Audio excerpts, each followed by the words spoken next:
Duma Boko, a legal mind in Botswana, exchanged his gowns for occupying the highest office in the land. As a human rights activist, Boko has always aspired to see a united Africa. He demonstrated this by inviting both the ANC and the EFF to the conference.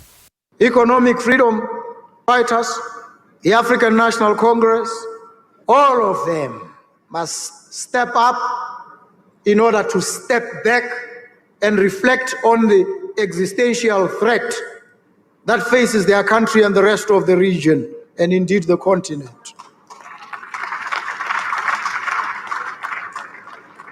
And when they do, I hope they rise above and beyond some of these differences and realize that what unites them is bigger and stronger than anything that could divide them.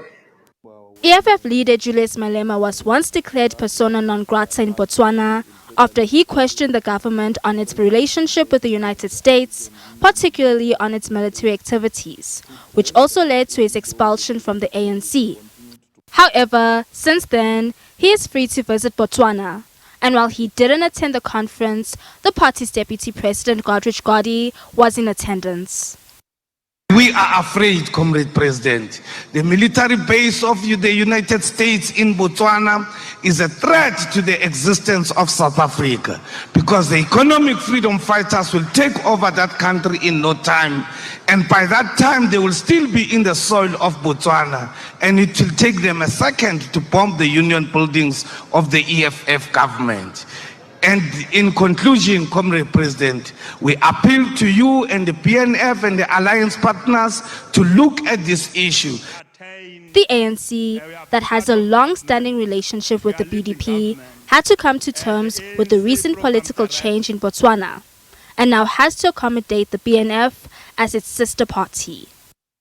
We must be able to speak with one voice. We must be able to transform the institutions of international government at the international level, especially the UN. We must be able to go as south to south, the global south, as a force to transform those institutions, especially UN, especially IMF and the World Bank. Those institutions, they need your leadership. You must also forge forces with Kraul in the Sahel region through your leadership. That's why we're here as the ANC, to confirm that we'll work with the organization. The ANC will be hosting a variety of liberation organizations and friends of the party on the continent this weekend for the Liberation Movement Summit in Johannesburg. The BDP and the BNF are expected to be in attendance. Bonolo Maribe, SABC News.